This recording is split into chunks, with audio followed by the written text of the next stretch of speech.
Hi, I'm Brian Sunday. I'm a member of the Winchester Republican Town Committee. Thanks for tuning in tonight. I'd just like to take this next hour to introduce you to a few of our candidates. They're folks who are really in search of a government that's affordable and one that's accountable to taxpayers. So please consider watching this show and getting to know some of our candidates. Thank you. Hi there, I'm here with Ken Fracasso. He's a current selectman, former mayor of Winstead, and also a local business owner. Hi Ken, how are you? Good, Brian. How are you? Not bad. Thanks for coming on the show. My pleasure. So Ken, you grew up here in Winstead? Born and raised here. Been here all my life. Now, did you go to local schools here? Yes, I did. I attended St. Anthony School in the Gilbert School. I was one of 5 siblings. Wow, okay. Stuck right in the middle. Oh, okay. That's great. That's great. What was your experience at Gilbert like? Very good. The teachers were excellent. I built a camaraderie with people they're my best friends, and they are to this day. You branch out with a bit of entrepreneurial spirit, and you get your hands on this old truck, right, which maybe isn't the best of shape, but you take it and tell me what you do. You fix it up and you turn it into a little bit of a business. Right. It was actually one of the suppliers that we picked up at Rocky Hill Oil in Rocky Hill, Connecticut, on the Connecticut River. They had an old single axle white. It was a 1969. And it was destined for the junkyard. I paid $2,500 for the vehicle. I towed it back to my home, and it needed brakes, air cans, a radiator, a water pump. I mean, there were several things, but I was able to, do that kind of work myself. Got all fixed up, and I started working part-time. I would go to work for Skasco like 1 o'clock in the morning, deliver trailer loads of either gasoline or fuel oil to gas stations and commercial. So you had to take the initiative to go out and find places like Skasco, develop a relationship with them, and start working for them. Right. And once I got the truck in running order, I worked at that job, part-time when I got done with my regular job at Skasco, and I just got so busy. I worked for local people, O'Connor Brothers in Canaan. Of course, this is going back now into the early 70s, or I'm sorry, the mid-70s. And back then they still oiled a lot of roads, and they used sand for the roads in the wintertime. And they kind of had a monopoly, really. They had almost every town and state garages, so they were extremely busy, as well as some other contractors that I worked for. And I bought a used trailer, and I'd move small equipment, small bulldozers and backhoes. And I just got overwhelmed. I mean, I was doing it 7 days a week. And since I wasn't going to get to be president of Skasco, I figured that I had to take the plunge. And it was one of the hardest things I had to do was go tell Milt that I was leaving, because he was like a father to me. Very nice guy. So Ken, you start with this one truck that you paid $2,500 for. Thing isn't running so hot. I'm assuming you have to kind of tinker with it every other day to keep it running. How do you get from there to where you are today, where you have your own business, you have several trucks? Tell me a little bit about the leadership and the skills and responsibility to get from point A to point B, which in your case was a significant step. Right. Well, I think everyone's different, and I think I had the drive and the ambition, and I knew what I wanted to do. I had a goal in mind, and I'm very happy with what I've done. I think I've exceeded where I've started from, and but it was a lot of hard work. It was many hours, and if I had to describe it in one word, I would say perseverance. Because as you said, there's pitfalls all along the way. I mean, a flat tire, a bad injector. I mean, it's just one thing after another. And it would be so easy to quit and say, you know what, I'm just going to go work for somebody, collect a check. But I didn't want to. I had to drive, and I wanted to do more than that. If you think about that drive and determination you had way back then to achieve your personal goals, how does that translate to what you want to do as a public official in this town to help Winstead reach its goals? When I was approached 4 years ago to run for selectman, I thought that I wanted to try something different, and I thought that I had something to offer to the town, and I put 110% into that, everything that I do, and to me it's been a good experience. I mean, I'm not going to say that it's easy. There's many times that it's extremely difficult. It's a contentious town sometimes. I mean, it can be hard, but I think the strong survive. And when I took the job, I said to myself that I wanted to leave it in a better position than when I got here. And I haven't reached that goal yet. So, that's one of the reasons why I'm decided to run again. Still working on it. Still working on it. The thing is that it's not an impossible feat. Nothing is, but it is a lot of hard work. Well, And I know that we can get there. If you think back in your own life, you've proven that. Back when you bought that $2,500 truck, sitting where you are today with several trucks and your own business, back then it might have seemed like an impossible feat, but you stuck with it. When we're talking about economic development and we want to reach out to developers, we want people to turn an eye toward Winstead, to invest here, to plant roots, to take a look at our dilapidated buildings, to update them, to help turn the town around. How important is the Board of Selectmen, and how important is the mayor, you being former mayor of the town, how important is it to be a cheerleader, to root for Winstead, to go out and be aggressive and actually bring these people in? It's extremely important. We need to, once we get these people in here, we need to have a collaborative effort with the boards and commissions and show a willingness that we want to be here, that we want to help. But I firmly believe that it's going to take private investment to turn this economic development around. We're not going to do it ourselves. The town's not in the real estate or the development business, so we need to get some private investors here to do this. Ken, what's it going to take to get that consensus, to get that relationship built between the different boards and commissions, to make sure everyone's on the same page, ready for when one of these developers to come in and see if we have the total package here? That's a good question.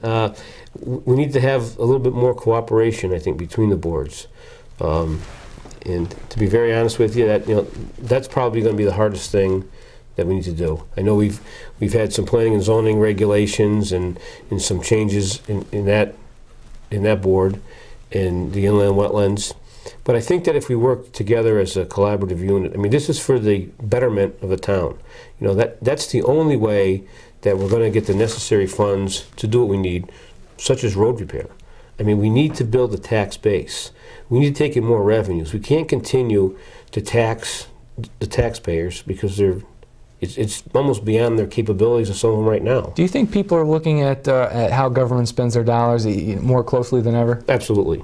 I think for years, there was, when people were working, and they didn't think that much of it maybe. But with the economy the way it is now, with the unemployment as high as it is, it's a struggle just for their sheer existence. The price of everything, oil, gas, food, electricity, it's constantly rising. And the taxes are too. We try to hold the line on taxes because we understand that taxpayers just can't afford any more increases. We have, I think administratively, from the federal government to the local government, we're top heavy. And we need to get people back to work. Tell me about that responsibility you feel serving as a selectman, former mayor. You run into your friends, your neighbors at Stop and Shop or IGA. Tell me about the responsibility you feel knowing that you're managing their money. Well, it's a huge responsibility. I welcome it because I like to take on challenges, but I would just wish that we could see a little bit more development or improvement along those lines. And I think economic development is key to this town. And I think that's probably the single most important criteria that we need to address. What's the driver of true economic development? Does Winstead really need to get its finances in tip-top shape before a developer will come into town and really take us seriously to say, this is a place that I want to set up shop for the next 5, 10, 15 years? Well, I think it's pretty basic and fairly simple. I don't think you're going to draw any developer that doesn't think that he's going to have success at it. If someone's going to sink $5 or $10 million into a project in this town, they want to know that they're going to succeed. They aren't going to take a chance. What are the keys to success that we can control on our end? Well, that we need to have financial stability, for one. And I don't think that we show that right now. I think the town does a good job of that on their side. The education, however, I think is a different story. That's where we need some accountability, perhaps. I think so. The audit that's been written about in the paper so often, it's time consuming. That we've had meeting after meeting. We've gone to Hartford with Senator Rohrabaugh, met with the Connecticut State Board of Education, and now we're being sued by the Board of Ed. None of this is good. We need to collaboratively work together. I think that once we do that, I think once the audit's completed, once we have some transparency, if the people can see where their tax dollars are going, I think they would have a better understanding. But we as the Board of Selectmen can't get a straight answer. We haven't been able to for 2 years now. From your experience being around town, you're a guy who's down at the ball fields, you're everywhere doing stuff, active in the church. When you're talking to your constituents, do you get the sense that people have confidence in their local government? I think they have confidence in some of the people in local government. I don't think they have confidence in everyone that's in local government, but I think that's just part of reality. Along the same lines, I think that I've done a good job of listening to people. Some people may say differently, but I try to listen to everyone's opinion and make my own decisions. Common sense in what will work for the town. So, Ken, tell me a little bit about KG Fracasso Industries. Where are you guys located, and what exactly do you do? I have a fleet of 24 trucks. A lot of my work is for O&G Industries in Torrington, the road builder. We work on several state and federal projects. Presently, we're at the Merritt Parkway. We did the road down to the Mohegan Casino, Mohegan Sun, and we worked at the Greenwich Library. 95, from one end to the other. So you're all over the state. We're all over the place. We go out of the state too. We haul from Maine to South Carolina. That's a small part of it, but we do a lot of specialty stuff. We worked on a Yankee Stadium when they built a new stadium. Oh, okay. Supplied some stone, specialty stone, and some pavers for the walkways, and they're like Hall of Fame. So. How many people work there? At Fracasso's? Yeah. 25, and I have, I believe, 9 part-time employees. Oh, okay. Are they local people, or? Most of them are. There's some from New Hartford. There's some that live in Torrington.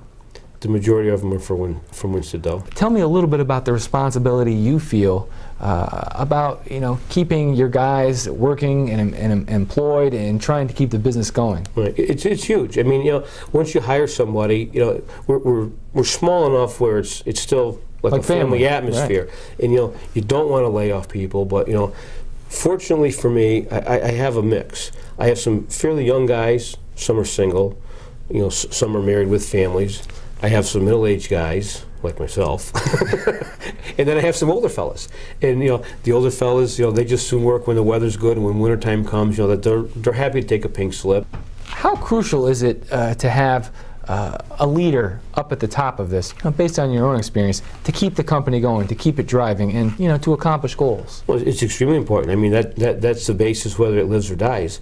A lot of guys, here again, if they're a single owner operator, when there was a boom time going on, they had one truck, and I mean, let's say they made $2,500 a week. They're like, wow, I never made this much. I used to make $500 a week. I'm going to go buy another truck. Well, they do, but they forget that they have to borrow that money and pay it back over 4 or 5 years, and some of them buy 2 or 3 trucks, and unfortunately they lost them because there's no planning. I mean, you have to have a business plan, you have to have the financial backing, and you have to know when to bite off just enough. How do those principles apply to government in terms of having a leader and someone who recognizes those points? I think it's mirrored exactly. I mean, we can't keep spending on our children's future. We can't keep borrowing money to make improvements. We need to increase the tax base. Hi, I'm here with Karen Beadle. Karen is running for the Board of Selectmen. Hi, Karen. How are you? Great, Brian. How are you? Not too bad. Thanks for asking. So, Karen, you've lived in town, 25 years? Almost 25 years, yeah.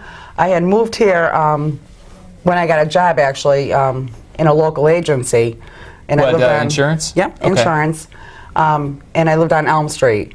And met my husband, got married, the whole 9 yards, and bought a house on Florence Street, and we've lived there for 19 years this month. That's great. Actually. You guys have a couple of kids? And we have 2 daughters. Okay. My oldest is 18, and my youngest will be 15 this month. And did they go through elementary and middle school here in Winsted?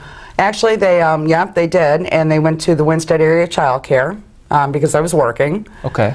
And then they went to Hinsdale, to Pearson. Tell me a little bit about the town's potential and maybe why we haven't gone as high as we could have. So people, and all of us, are, very in favor of education. We obviously want to educate our kids to the best of our ability, make sure they succeed no matter where they live. But we have an education system that's inherently broken. What's broken about it? Is it the financing, the way it's financed, the way the finances are managed, or is it? Well, if I try to give you a couple issues about it, I think that a lot of it has to do with the financing. I think a lot of it has to do with the state mandates, which local schools don't have a whole lot of control over. And I think there's mismanagement of the funding. And could it be because it's so convoluted that it's not understood? But that should have been brought to the forefront instead of trying to not deal with it. And I think that's where we're at now. What was it that, was there one particular issue or one thing that happened in town that made you want to, throw your hat in the ring and get involved? I realize, and believe me, for all of us, money is tight. We sit every month, we do our bills, nobody wants their taxes to go up. But you also don't want to ruin your town. This is not just a town, it's a community. So you want your services, you want to make sure your police force, and you have safety, that you have programs for recreation, and it gets to the point that if you just want a main street and nothing else and no services, then you really don't have a community. So at that time, you saw that there was some people who were in the management positions who were really taking a bite out of the core services of government, and Right. you decided to get involved and push us in a different direction. If you think about what's going on today in terms of the education system here in town, do you find that it's difficult for maybe this generation's Karen Beadle to get involved in local politics and the education system when they don't even have a sense of how the money's being spent, how things are being operated? They can't even figure out what's going on. Yeah, it's really a travesty, because I'm sure that there's a lot of good people that really have the best of intentions, would like to get involved. With the amount of misinformation that's being strewn through the paper. I mean, we had a meeting Wednesday in response to a press release put out by the Board of Education that were just completely mistruths. They're, lies. They weren't true at all. It's a lot of misdirection. I said that that night, and I'll say it again. I think it would have been better served that if the Board of Education had these concerns, that they would direct them to us before they just go and spread this misdirection, because nothing is going to get solved this way. We have two boards, and the Board of Education, again, handles 2/3 of our budget. It's a big chunk of our money, and we just want to know where it is, how it's being spent, and that it's being spent correctly. We're still waiting for the 2009-10 audit. They're on their 9th extension. And so tell me, how do we continue to give them money if we cannot get the answers of where the money is being spent? Karen, do you get the sense that your friends and neighbors feel the same way? Are people stopping you in the grocery store and saying, Karen, where the heck is our money going here? Are people tuned into this issue? I think they are. I've had a number of people come up to me and say, thank you for doing this. I know it's hard, or I don't understand, why this is happening, why people can't see it, because it's pretty clear. And I said to the state, how do I ask the taxpayers to give another $1.3 million when we don't know where the money is now? There is no accountability. So until that time, I just don't feel I'm in a position. I couldn't do it in good conscience and bring that forward to the taxpayers without those answers. We've seen a number of years of this lack of accountability where, we've had different folks in the school administrative buildings who have been unable to tell us where the money's going, to an exact point. Has that created a sense of, distrust or mistrust here in Winstead, where residents, they aren't exactly willing to throw their support behind some of the school initiatives like they would if they knew where their money was going? I believe that's exactly true, Brian. And I want to make it clear that no one, we're in favor, we would give them whatever they need, as long as we know where it's going. And for a number of years, you are correct, we don't know. There's been credits, questions, there's, that have never been answered. We've had the excuses, I hate to say this, it sounds so flippant, and I don't mean it this way, where it's the dog ate my homework, type of responses from them. And I feel like, that when they do these things, they show contempt, not only to us, but to the entire town. That they feel that these are adequate responses, that they really don't care what we think, and we do represent people. And a number of at least my constituents, are in favor of how we are proceeding. This is very difficult, because none of us, want to hurt any child. We don't want to hurt any teacher, any child. We want these people to succeed, but we need to know where the money is. If the town was in this position, I would expect nothing less than townspeople coming to our meeting going, what are you doing? Where is the money? But we can account to the last dollar where our money is. On the town side. On the town side. So Karen, one of the great successes that I think we've seen in this town, construction development-wise, where we've reached our potential, is this Main Street enhancement project with the center median. What role did you play in that?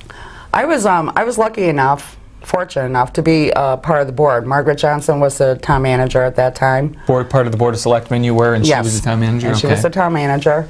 And that was done through federal dollars, the T21 grant. And that was probably one of our greatest successes, and there was a little pushback on that. People, there were certain people that weren't crazy about the median, but not that bad, But overall, okay. It seems like today, when you look at it, it's viewed as a pretty good success. I mean, I don't know anyone who doesn't like it and doesn't like the way it looks.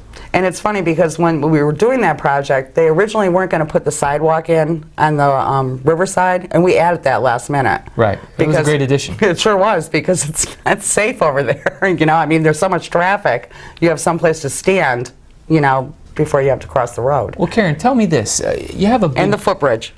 I was on there for the footbridge, too. So tell me this. You have a great big project like that, which really is a step toward pushing Winstead to where we think it can be. Yes.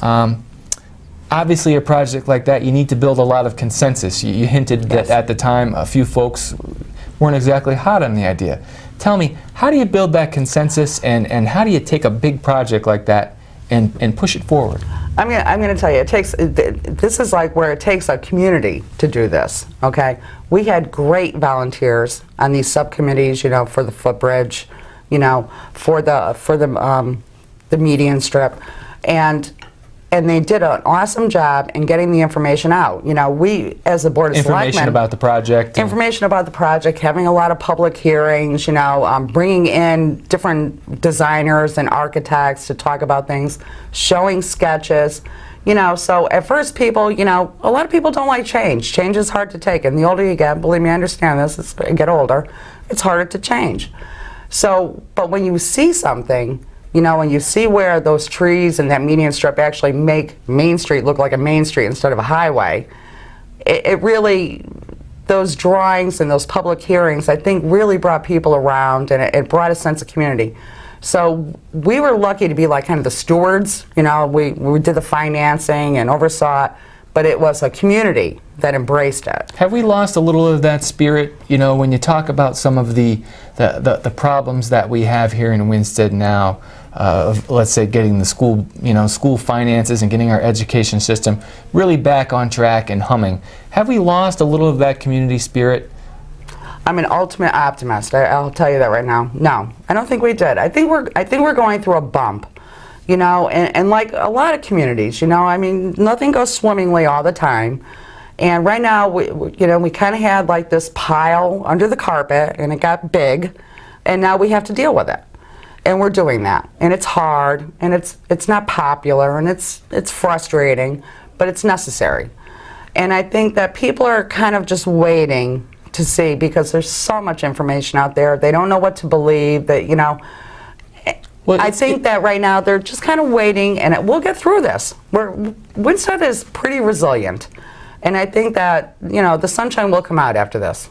Are we missing something on the education side in terms of leadership? Someone who's willing to recognize that there's a lack of accountability, there's been a long history of it, to pick this up by the scruff of its neck and bring it to those community volunteers and say, we're going to change that. Right now it seems like you and members of the Board of Selectmen, some members are actually doing that, but what's it going to take on the education side? Because really that's where we need the leadership. I think that board members have lost sight of actually what they're meant to do. And one of the biggest things on the Board of Education and the Board of Selectmen is that you are kind of like, you are watching the financials.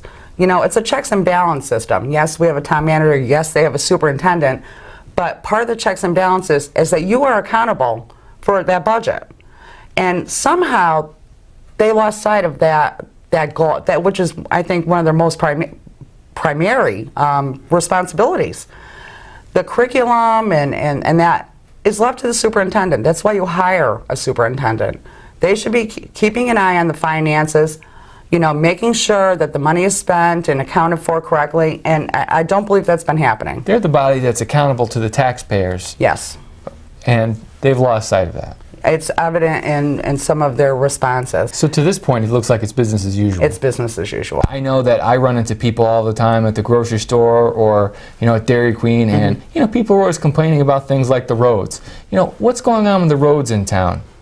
Well, interestingly enough, the roads have always been an issue, and as price of oil goes up, the price of asphalt goes up, and so that's been an issue also. But in any event, in 2005 when we did the bond, it was clear that we had to put in some roads, and we put in like 10 or 15 roads that were redone under that bond. And the whole idea of doing that was to kind of jumpstart, you know, a process that the roads would be on kind of like a schedule to be redone. But with recessions and gasoline at $4.19 a gallon, asphalt going up, that didn't happen, you know, zero budgets. And in the last 2 years that I've been in office, the first year I tried to put $100,000 in, and I was told no, okay? And then we had that terrible winter last year, and the roads are atrocious.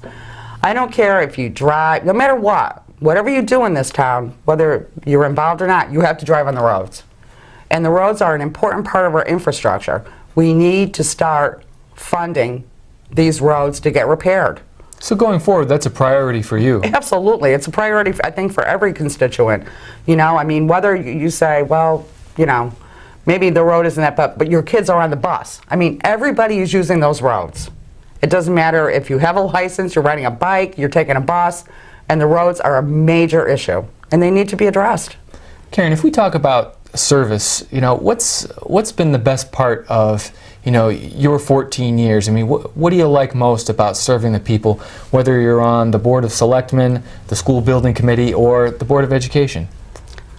I love to see things get done. I love to see a project come to its completion. I like to see people enjoy that project. I think very hard in making decisions, and I've worked very good, you know, despite, it doesn't matter who I sit with, whether it's an independent, a Democrat, Republicans, and I try to look at every issue and what's best for the greater good. You know, I'm not there, I don't have an agenda. This just reminds me of so many other elections. I've never had a hidden agenda, I don't have my own personal agenda, and it makes me feel like I've done something good when we can move something forward.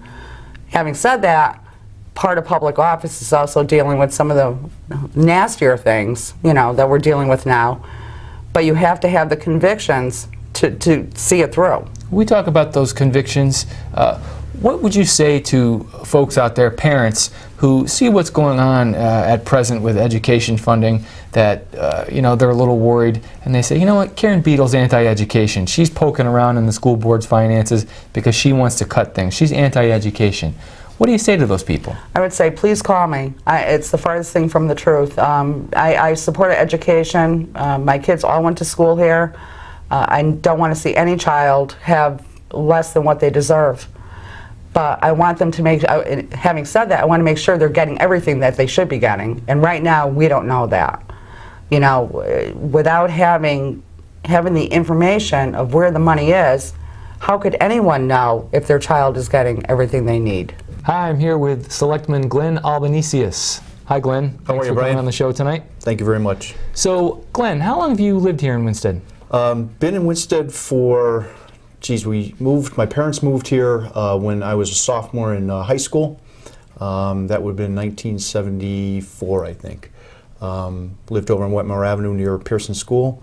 Went to college, moved away, but then my wife and I came back and built a home in Winchester Center in 1991. Been here ever since. So, Glenn, you have, what, 3 children? I have 3 kids, yes. I Are do. they, what ages are they? Did they go through the school system here? Or? They did, and thank you for asking. They're the highlight of my life. I have 3 children. My oldest son, Jeffrey, is 21 years old. My daughter, Caitlin, is 18, and my youngest, Brian, is 15. All 3 of them have gone through the schools here in Winstead, Bachelor, Hinsdale, Pearson, and ultimately Gilbert. My oldest son, Jeffrey, is a graduate of SUNY Delhi in Cortland University, New York. He studied to be a phys ed teacher. He's currently taking his praxis test to be certified. Very Certified excited. as a teacher? As a teacher, Okay. yep. And he's just, embraced this career path, and I'm thrilled for him. My daughter Caitlin, I'm leaving actually Friday to bring her up to Curry College in near Boston. She got accepted to the nursing program there. And my youngest, Brian, is still a Dennis the Menace kid, but at 15, that's what you're supposed to be. But Take your 2 older children, how were they shaped by the school district here? well, I will I'll share this, especially with my oldest son. He struggled in school, and early on was identified with some special needs. We embraced that need right from the start, and I will tell you, and we made this clear at every parent-teacher conference that we ever went to, is that we encourage the teachers in town to instruct us how we need to help him, but I will tell you that to a person, they helped Jeffrey get through school, and specifically a couple teachers in high school were just unbelievably helpful to not only Jeffrey but to us, to get him through tough spots, help him get where he needs to be, and I have nothing but praise for the people that help, the teachers and support staff in the school system to help my kids get through. I think they did a terrific job, fabulous job, and we made a point of saying that every parent-teacher conference we ever went to.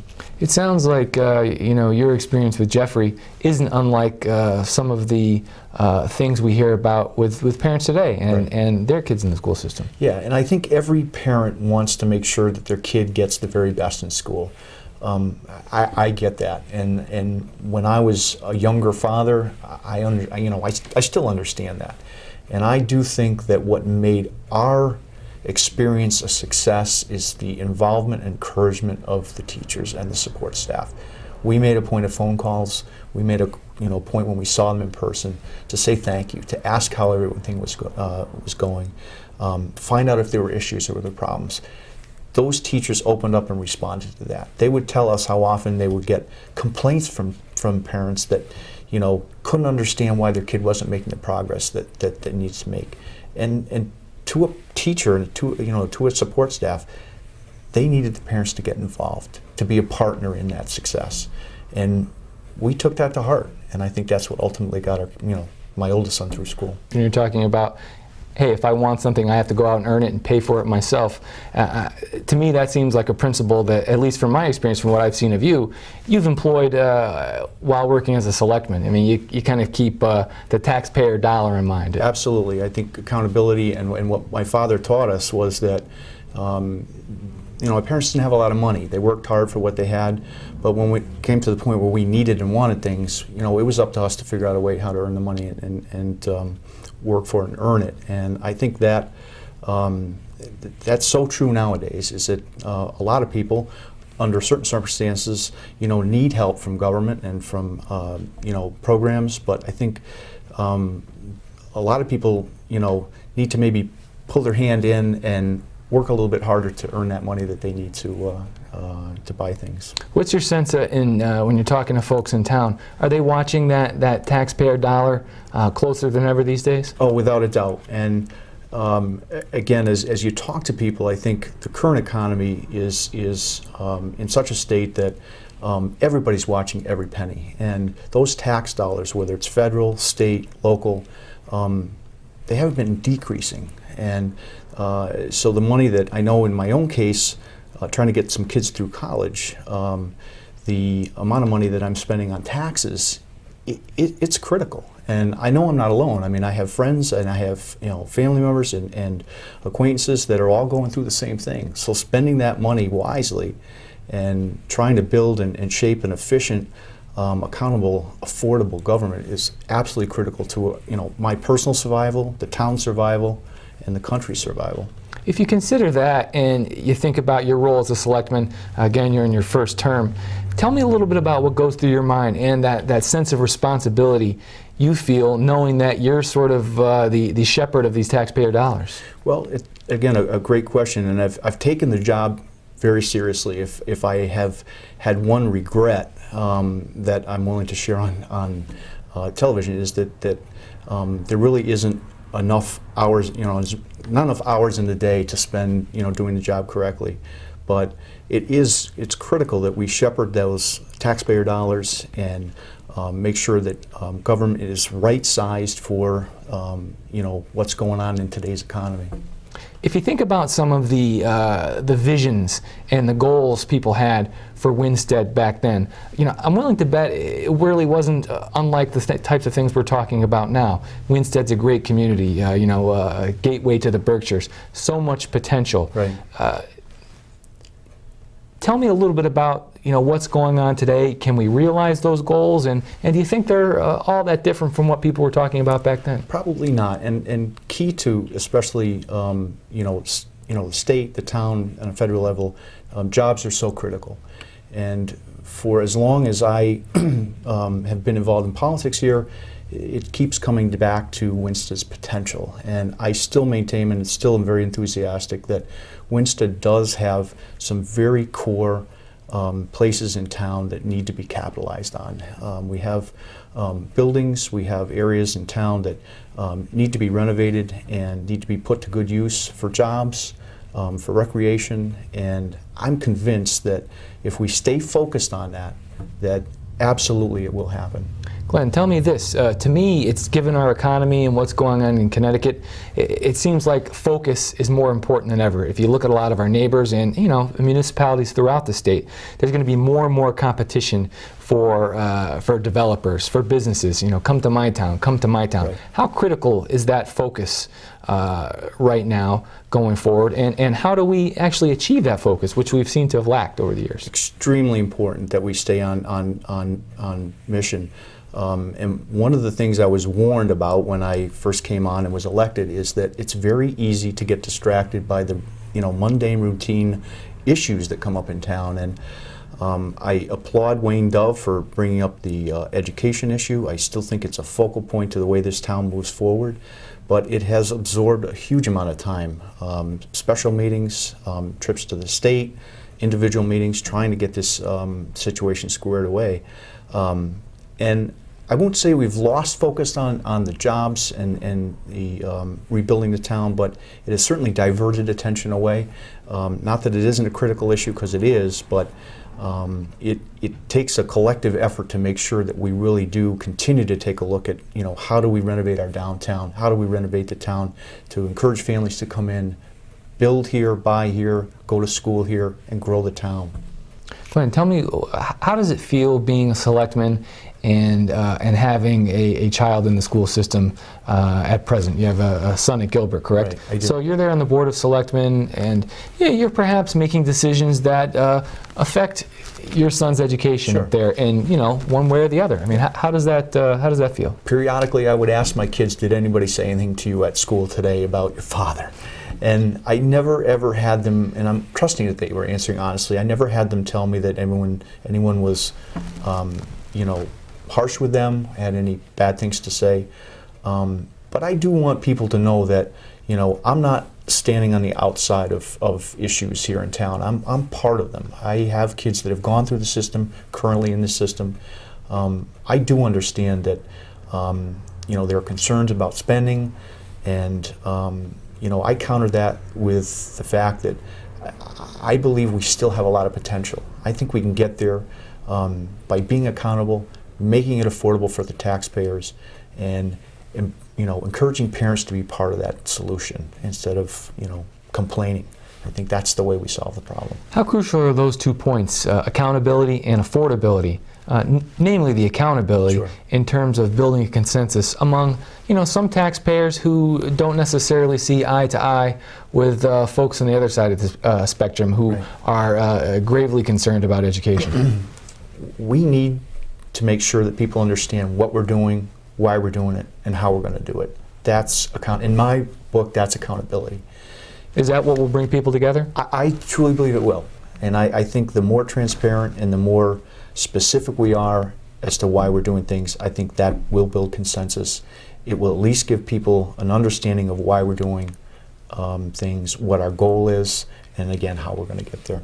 When you're reaching out to those developers with deep pockets, people who have some experience, people who are serious, people who actually have a track record of achieving such goals, what's the number one issue for them in determining whether or not they actually want to come to Winstead and put some roots here? To me, it seems like the number one thing is seeing that the town itself has its fiscal house in order. Absolutely. And I think they want to be, you know, there's no guarantees in life, but I think they want to know that they're going to be successful and they're going to be supported. I mean, we've had some efforts here recently where there hasn't been community-wide support, and I understand the reasons why, but I think ultimately the more critical it gets that jobs, you know, are established and companies move here, even housing, I think that, you know, we have to stay focused on how do we help those people, those investors, get a sense that they're wanted here in town. And I think that's what will pave the way to start some of the things starting to happen. When we talk about, you know, your experience in sales and working with people and, you know, getting projects done on time and meeting goals, how do you develop that consensus? You know, a minute ago you mentioned there hasn't always been broad support for different types of projects in town. How crucial is it to building that consensus, to getting support from the community? How crucial is accomplishing small goals to show residents in town, okay, we've cleared step 1. Right. We've done this. That means we can get to step 2. We can do this. Right. Communication, I think, Brian, as I've observed over the past couple of years, that is key to getting people to understand what we're trying to do, understand the path that we're trying to follow, and understanding what the net goal is. And I think that perhaps we need to do a little bit better job of that. And again, I mentioned before, there are distractions as you go along trying to accomplish a mission, but if you state where you are, where you want to be, and how you're going to get there, that's very typical of what we do in sales. We identify a prospect, we put together how we're going to pitch that person, and we track our success and our failures. The goal is ultimately to succeed, and I think if we can communicate to the community in general and at large, you know, what our goals are, incorporate their thoughts and ideas into how we get there, then I think that we stand a better chance of succeeding. Glenn, tell me about a few of your successes on the Board of Selectmen. I know it's been a tough road over the last year and a half. You know, as you know, you've been, as you told me, you've been busy with a lot of pretty difficult issues. Right. But you know, for the folks out there who might not follow this stuff that closely, you know, what are some of the things you'd like to tell them about? Well, I think that, and anybody that I've talked to and worked with over the past couple of years that may not have known me, I hope I've left the impression that I've taken the job seriously, and I have never shirked from my responsibility as an elected official in trying to communicate people, listen to what their thoughts and needs are, and efforting a solution if I can. Well, I obviously had to, you know, hear what people had to say, learn about why they were, you know, holding an opinion that they had. What were their experiences that were brought into the equation? And I've done that throughout my life. My personality is such that I want to try to, you know, embrace whatever opinion people have, digest that, and formulate that into whatever direction I take. And I think it's important. I know that this board has really tried hard to work together. And that doesn't mean listening and trying to work together as closely as we can. It hasn't always been easy, but it's something that I've tried to do right from the start. How crucial is it for people to get involved in their community if Winstead is ever to reach those goals? Whether it's doing something simple like going to a town meeting or joining a local board. I'd be untruthful if I tell you that it isn't important, because I think now more than ever, we do need more people. We need young people, we need older people with experience, we need people to kind of step over their fears, perhaps, or uncertainty about getting involved, or at least coming down and listening. Because I think the more people we gather into the equation, I think the broader solution will be easier found. Hi, I'm here with Marcia Sterling. Marcia is running for the Board of Selectmen here in Winstead. Hi, Marcia, how are you? I'm great, Brian. Thanks. How crucial is the involvement of residents in their community? That's what makes a community. People have to feel that they're not just driving home, from work and they're going to have dinner, shut their door, close the gate, and just live within their four walls. If you really want to have a community and you want it to thrive, people have to decide, I want to get out. I want to not just meet my neighbors, but I want to do things in the community, and I want to participate. I want to understand the things that are working well and the things that aren't. I want to contribute and make them better. I mean, that's what makes a community. Is that something you got from your parents? I come from a family that has a long history of service. My dad chose to go in the Army, and he went to college on the GI Bill. And we learned from him. Every day you get up, you put on the uniform, and you do what you got to do to make things better. And you don't have to wear an Army uniform to make things better. The important thing is to be involved and understand what the problems are. Decide if something doesn't make sense. Do you ask the questions you need to ask? And when you get the information, do something about it. Don't just talk about it, do something about it. Tell me a little bit about what someone like you can bring to the table in terms of a fresh set of eyes.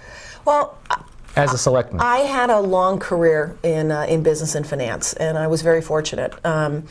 But every day, in order to be successful in that career, you had to look at what your problems were, understand them, and address them. You had to achieve results. I was in a client-driven business. I solved problems for clients. And if I didn't solve their problems, they found somebody else to solve their problems. And there were 10 other people battling for that slot. So it's not unlike running for the Board of Selectmen and your responsibilities as a selectman. Correct, and it's not unlike sort of what everybody faces every day in their own jobs. Someone comes to you and says, "I have a problem." You fix that problem, and you become important to them. You make them look good. They'll come back to you again, and everybody's happy. If you don't fix their problem, if you talk about it, if you pretend it's not really a problem, if you blame the person in the next cubicle, all those things don't solve the problem. You're now no longer someone who can solve a problem. You're part of the problem. And I learned that very early on in my career, that if you the old 60s adage, if you're not part of the solution, you're part of the problem, it's absolutely true. And so I think by bringing in new people and welcoming and embracing new people, we have the opportunity to get fresh ideas, but most importantly, bring in fresh horses that'll come in, review what's out there, look at what all the issues are, and come up with answers that make sense for the community. Because we definitely need to address our problems. I think we've spent the last 2 years thinking about them, talking about them, struggling with them, but not solving them. And we need to solve them.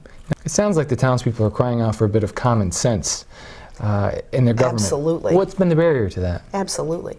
Well, I think there are people that have, well-intentioned people, that have opinions that, they don't square with, they don't square with reality. Again, it comes back to that kitchen table, sitting down and saying, okay, this week, these are my bills I have to pay, and because I have to pay these bills, I can afford these for groceries, and the kids are not going to go to Palace Playland this week, or they're not going to, we're not going to, go see a movie, or we're not going to take that trip, because we just don't have the resources for that. We need to focus on the things we have to do. Have to pay the mortgage, have to buy the groceries, have to do those things. Unfortunately, I think we currently have, again, very well-intentioned folk, but we have a school board that says, well, no. We're going to do all of these other extra things. We're going to demand that the town provide us with the money We're not going to tell you where the money's going. We ourselves don't even know where it's going. We don't even know perhaps how much money we spent last year. But we just need more money. If you give us more money, that will solve the problem. Well, more money does not solve a problem. If you have the issue isn't the funding itself. The issue is how we're spending the money and where it's going, and are we getting results for where the money is going. And if it's not working, then you need to change where you're spending the money, not just spend more of it. How important is installing a sense of transparency here in government to getting all the residents, no matter what issues are important to them, on the same page in order to move the town forward? Well, I think it's the critical issue. When you run for office, the most important thing that you have is, or the most important thing that you have to remember, is that you are spending other people's money. People are very busy. They elect officials to say, I care about all this stuff, but I don't have the time day to day to, worry about this stuff. I appreciate that you're stepping forward and willing to worry about it, but I'm going to hold you accountable. You need to be able to tell me what you're up to, what you're doing, where the money's going, how things are progressing, and I'll then tell you whether I think you're doing the right thing or not. And you need to listen to me. And if I'm saying it's not working, you need to hear me. I mean, the best case in point of that in terms of transparency is the town passed a budget back in April or May. The budget passed based on the Board of Education saying we're closing a school building, we're consolidating with the Gilbert School, we acknowledge a decline in enrollment. There is, savings to be had in the school system. But when the town then adopted a budget that said, you know what, for years all the extra money has gone into the school system with no knowledge and no results. We need to put that money back in the fund balance because the fund balance is dramatically depleted, and we don't have a fund balance, quite frankly. We had, who knows, maybe $100,000, $150,000, best case. The response from the school board was, after that budget passed, reflecting the reinvestment in the fund balance, oh, no, you can't have that money. We plan to do those consolidations, and we plan to keep that money. And how we're going to spend it, we'll get back to you. And that's not transparency. That's not transparency. That's theft. How important is it for us to be a confident community, confident in our finances, the direction we're headed, in the eyes of developers, people who are looking to come in and put some roots down in this town and help drive the economic development we need? Well, it's critical that our finances be in order, that they be clear, and that they be current. None of those things are true right now. So, as a developer, you come into town and say, gee, this is a tough situation. You add to that the fact that anyone who's building a business says, well, I'm going to employ people in my business, they're going to have families, they're going to have children, they're going to care a lot about the school system. Is this a functioning school system? Are they doing the right things by the kids? Is it educating children well? Is it a place I want to send my own children? Well, when you're operating empty buildings and empty floors, and choosing buildings over teachers, you're not a functioning school system. So you've got someone thinking about building a business saying the town's finances aren't in order, school board's not making good decisions, town government doesn't seem to be functioning. I'm going to take my dollars elsewhere. So it's going to be impossible, I think, for anything to really take hold until that situation is addressed, until we really have transparency from the Board of Education, until they really do come forward and tell us we're able to all see what's going on, and then assess what's going right and what's not going well, and change things on the ground. I think that will bring the community together. That will give us a sense of purpose. That will then give us a base to be able to attract people, attract businesses and people to the community. Tell me a little bit about education. If you think about your own life, your professional career, what role has education played in your life, and how important is it for young people today to succeed in this world? Well, education is the key. It changes your life. I come from a very modest family. As I said, I went to a high school at a place very similar to Winstead, an old mill town in Maine, and it was, a pretty typical public high school. But I was fortunate because I had really good parents who again said, get up every day, do your best. You don't just show up, you do a good job. And I was able to take that drive and commitment that they instilled in me, and the opportunity to go to a school and graduate from a small town high school, I capitalized on that, and I got to go to an Ivy League institution for college and for beyond. And it really changed my life. It made it possible for me to have a career that I didn't even know about when I was 18 years old. And I don't think most people, are that familiar with it. It allowed me to really see the world and, accomplish all the things I really wanted to accomplish in life, including being able to move back to a place like this and enjoy it. I firmly believe that the education system is actually the nexus of the community.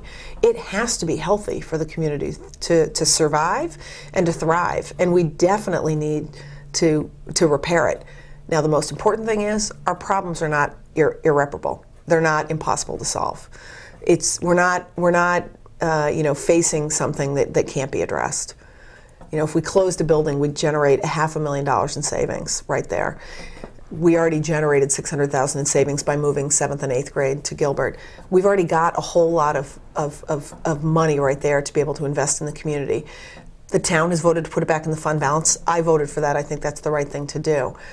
I think it's important and incumbent upon the school board to be transparent and clear with people so that the rest of the community can get behind them and invest in the system as well. Do you think folks in government here, and let's take the school board, for example, do you think that they've made the types of common sense choices that the average families had to make in their personal lives, whether it's consolidations or looking for ways to run things more efficiently? No, they haven't, unfortunately. They have said they're going to do that. I mean, they said to quote one of the board members, they said they were going to close the school board, and they didn't. They said they were going to change the superintendent who wasn't successful, and they didn't. They said they were going to acknowledge the system had shrunk and hire a part-time superintendent and be more accountable to the town, but they haven't. So the short answer is that I think that's one of the reasons people are so frustrated, because you sit at your own table and you think, I don't have that luxury. I can't not do these things. There is no extra pot of money for me. I can't pretend that everything's going to be okay and go ahead and spend more money or commit to things that I have no idea how I'm going to pay for. We've had a bit of a history with superintendent after superintendent, or town manager after town manager. That's something that I think has frustrated a lot of residents. How important is this for us to build a little stability there, to get our fiscal house up and running? Well, I think we need the finances for the school board to be consistent with the town. I think we need the information to all be feeding into one system. That doesn't require a change in a computer system. It doesn't require a change in anything beyond the commitment on the part of the Board of Ed to do it. And that needs to happen, quite frankly, it just does. In terms of the people in their chairs, we have new people in those seats. And I think it's early days, and it's too soon to tell sort of how things are going to play out. What I think is most important is that we establish leadership at the Board of Selectmen, that we have somebody sitting in the mayor's seat who is someone who has a demonstrated track record of making things happen and being successful and making decisions and not talking about problems, but saying we need to make decisions and we need to move forward. And someone who's able to say, you know what, this is working, this isn't working. Someone that draws the line and says, we need the financial information, no mas, no more going back and forth, no more playing games. We need answers. And that's something that Ken has done, and it's not something that the current mayor has not. And so I think, to your question, I think it's great that we have new people in those seats. I think it's more important that we have real leadership on the Board of Selectmen, which we do not have right now. Do you think the average guy who lives on Holabird Avenue or Elm Street or whatever views the mayor as the leader of the town, the cheerleader, the champion, the person who's going to put his foot down, his or her foot down, for all these issues? We need a mayor that says, that's where we're going, and we're going there. Not, that's where we're going, but maybe we'll go over here for a day or two, and then we'll come back to that. It doesn't work. You're not going to, a town that has the issues that Winstead faces, you're not going to make progress unless you pick a point and go there. Thanks for tuning in tonight and taking the time to learn a little bit more about the Republican candidates running for the Board of Selectmen. Ken Fracasso, Marcia Sterling, Karen Beadle, Glenn Albanesius. These are all people who are looking to build an affordable government that's certainly accountable to you. Please consider tuning in from here through Election Day. We'll be on the air every Thursday night from 6 to 7. Thank you, and I hope you have a great night.